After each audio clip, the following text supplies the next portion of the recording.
Natutop na Alexa ang bibig upang pigilan ang pag-alpas ng tawa nang maalaala ang pangyayaring iyon.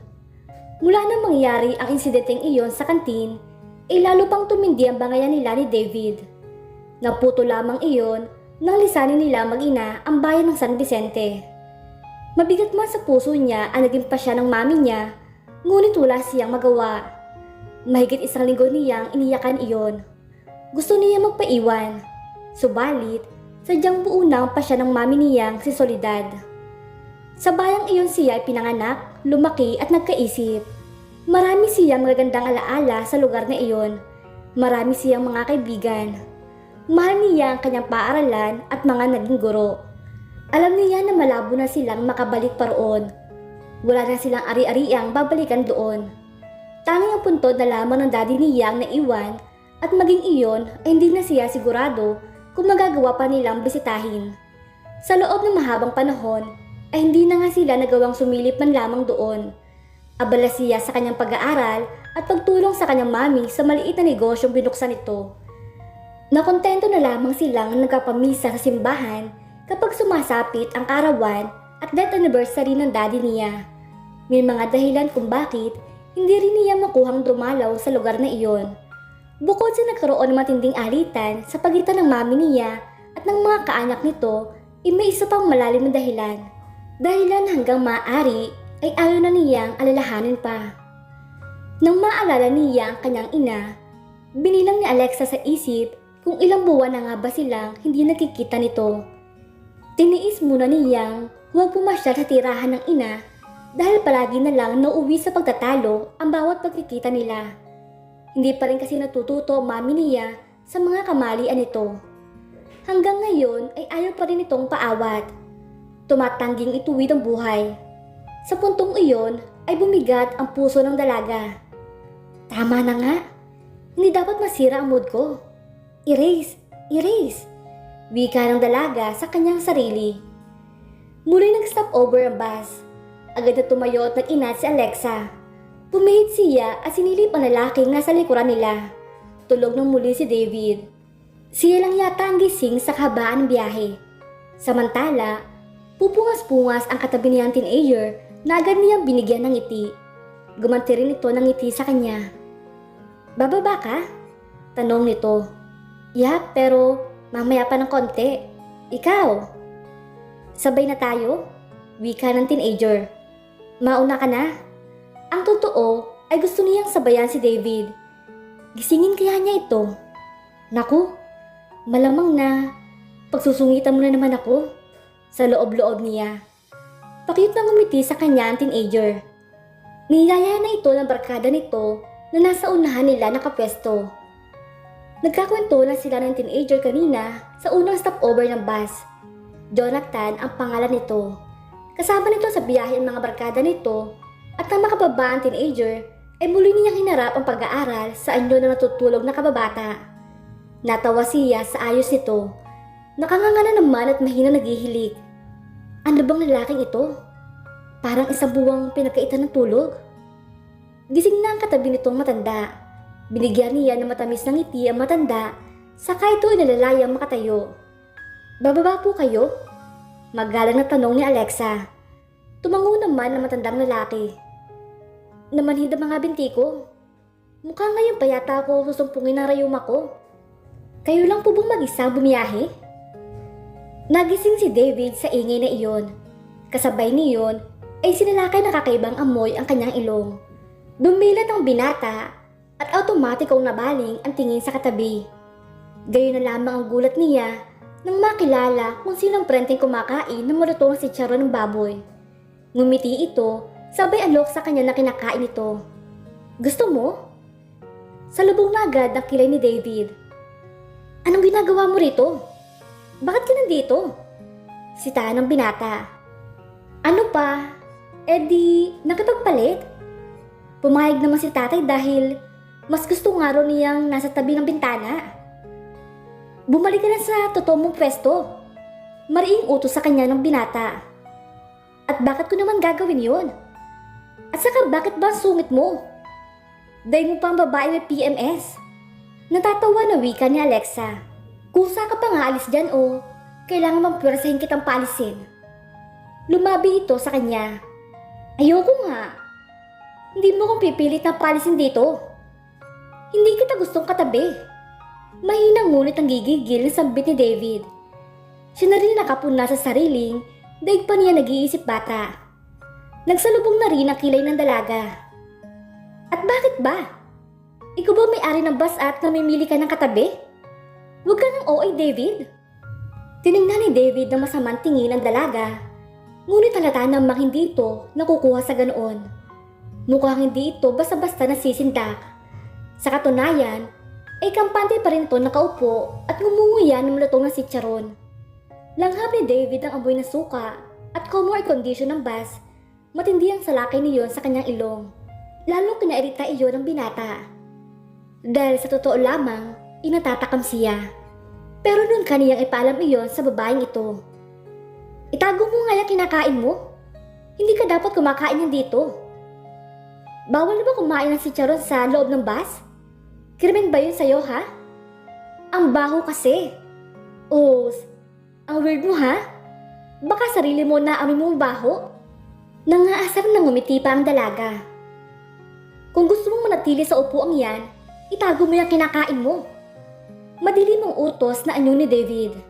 Hindi ko nga gusto ang amoy. Nangingislap ang mga mata nitong itinitig sa kanya. Ang OA mo naman, alam mo ba yon? Malapit na ako mapikon sa'yo, David. Pikon ka na? Eh di bumalik ka na sa pinanggalingan mo. Sorry ka, at hindi ko gagawin yun. Hindi kita bibigyan ng satisfaction. Pa-speed na wika ni Alexa. Bakit ba nakatagpo kang babaeng ito? Alam niyang malabo ngang mapalis niya sa kinuupuan si Alexa, kaya napabuga na lamang siya ng hininga. Hindi ka pa ba nagugutom? Maya-maya pa, kasuwal na tanong ni Alexa na para bang okay na sila. It's none of your business. Masungit na wika ni David. Hey, ano bang masama sa pagtatanong ko? Iniisip lang naman kita. Dahil 2 beses na huminto ang bus, pero ikaw dyan, kanina patulog.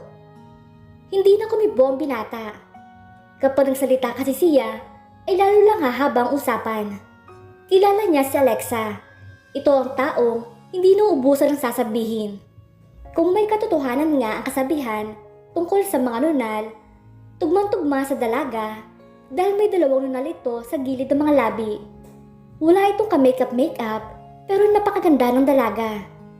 Likas ng pupula ang mga labing may kakiputan. Katamtaman ng tangos ng ilong na bumagay sa heart shape na mukha nito.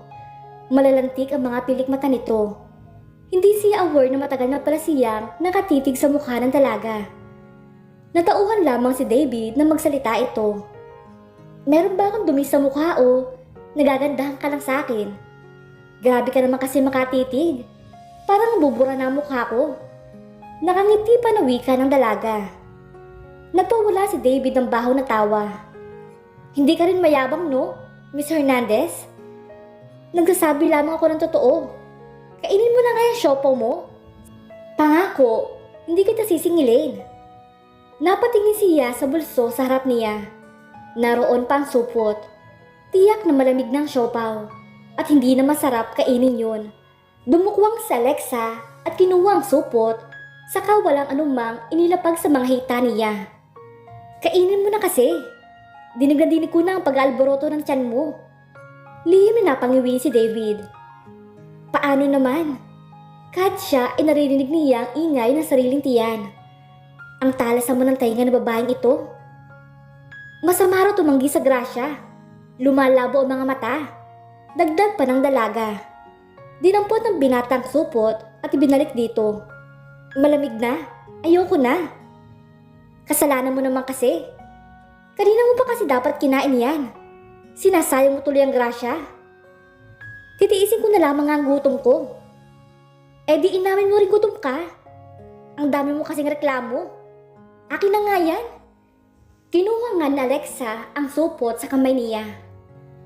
Gusto mong mainit, hindi ba? Mas masarap kapag mainit. Press, gagawa natin ang paraan. Piliyang ngumiti ito at saka inilabas sa supot ang isang siopaw at kapag kuwan, iyak mangiipit nito iyon sa kilikili. Nalaki naman ang mga mata ni David at mabilis na inagaw rito ang pagkain. Maghunos dili ka! Hindi na ba na nagyayelo ito? Humagigig ng tawa ang dalaga. Akala ko ba gusto mong mainit? Inirapan niya ito. Kadiri naman yung binabalak mo.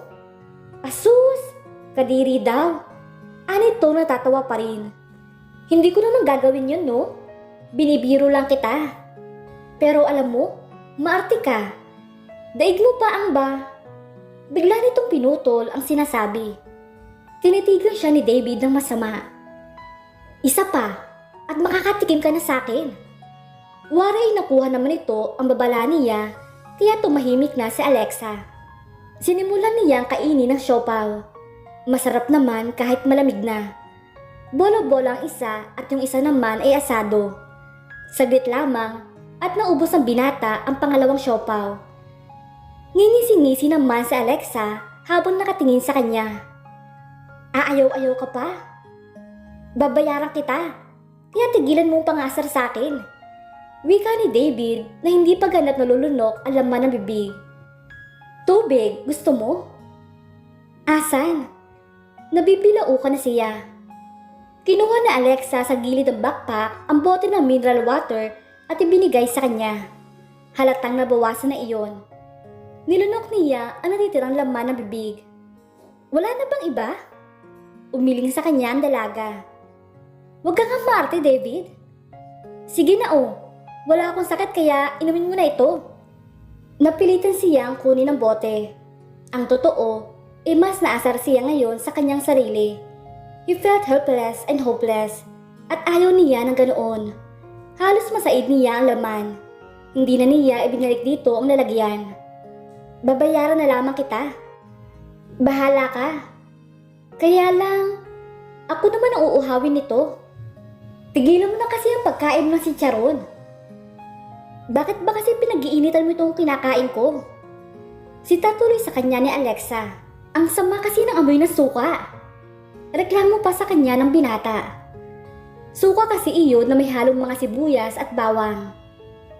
Babaho ang hininga mo niyan. Pangaasar niya. Pabugang huminga ito sa palad at tinamoy ang hininga.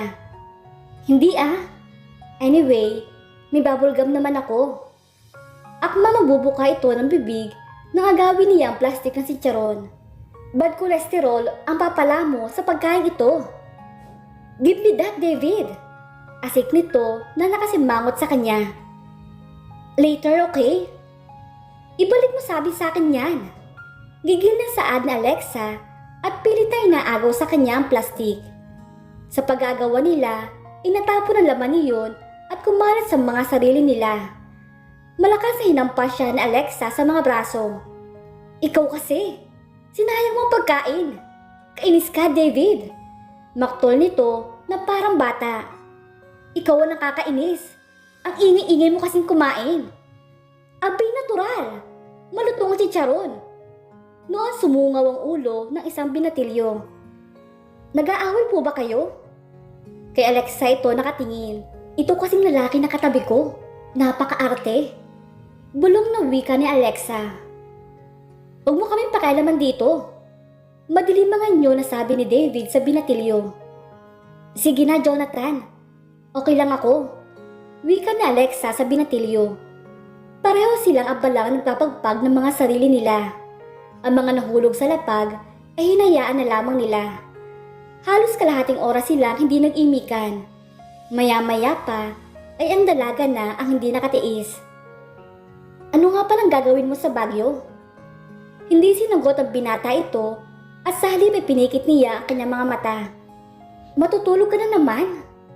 Nasusuyang sabi ng dalaga. Sinadya niyang pagmukhain nito nakikipag-usap sa hangin. Ano ba? Magkwentuhan muna tayo. Pagdating sa Baguio, ay kanya-kanya na tayo roon. Ngayon na lang naman ang pagkakataon natin yung magkabalitaan. Wika pa ni Alexa. Dapat lang. Kanya-kanya talaga tayo. Sige na, David. Balitaan muna tayo. Ang tagal nating hindi nagkita, no? Kumusta na nga pala mga ate mo? Sobrang namiss ko sila. Ano bang gusto mong malaman, ha? Naiirita na tanong ng binata. Kumusta na sila? Single pa rin ba sila? Tahimik pa rin ang binata. Ikaw, binata ka pa rin ba o may sabit na?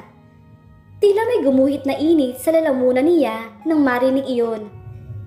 Kung natuloy, misis ko katabi ko ngayon at hindi isang pasaway na babaeng maingay pa sa Armalite ng bibig. Naisa nang sabihin ni David. Ano na, David? Magsalita ka naman dyan.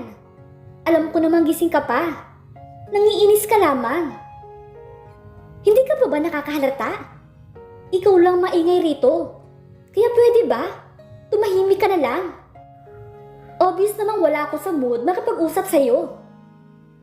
Ano ba talagang problema mo, David? Ano bang dahilan at parang abrido ka sa akin? Alam mo, hindi maganda yan. Dapat, kahit gaano pa kabigat ang problema mo, matuto kang tawanan iyon. And besides, lahat ng problema ay may solusyon. At hindi mo makikita ang solusyon kung nakabusangot ang mukha mo. Nakakasira ang diskarte ang ganoon. Paliwanag pa ng dalaga. Ano ba namang buhay to? Bakit ba nakatagpo ko pa ang babaeng ito? Wika ng binata sa kanyang sarili. Ano? Hindi ka ba magsasalita? Talk to me. Naramdaman niyang bumuntong hininga ang dalaga. Ayoko sanang isipin pero parang hanggang ngayon, masama pa rin ang loob mo sa akin, David. Nagtanim ka ba ng galit sa akin? Muling dumilat ng mga mata ang binata. Look, ang kailangan ko ay katahimikan. Masyadong masakit ang ulo ko, kaya gusto ko ng katahimikan sa kapaligiran. All I want is peace in my heart. Seryoso na wika ni David kay Alexa. Ulo mo lang ba masakit sa'yo? Nagsalubong ang mga kilay ng binata. Iba ang naging dating ng tanong na iyon sa kanya. Naiinis siya sa pagkapakailamera ng katabi. Ano bang pakailam mo, ha? Angil niya. Halutang nagulantang nito, ngunit nagliring nakabawi. Pakikialam na ba yun sa'yo? I mean, alam mo, Alexa, mas ma-appreciate ko kung titigilan mo ang kakausap sa akin. Okay, fine. Kung iyon ang gusto mo, ay di sige. Biglang pumihit patagilid ang dalaga. Natigilan si David. Binagabag agad siya ng kanyang konsensya. Hindi niya naging gawi ang mambastos, lalo pat babae. Napahugod siya ng malalim na hininga. Sa isang banda, may dapat siguro siyang ipagpasalamat kay Alexa.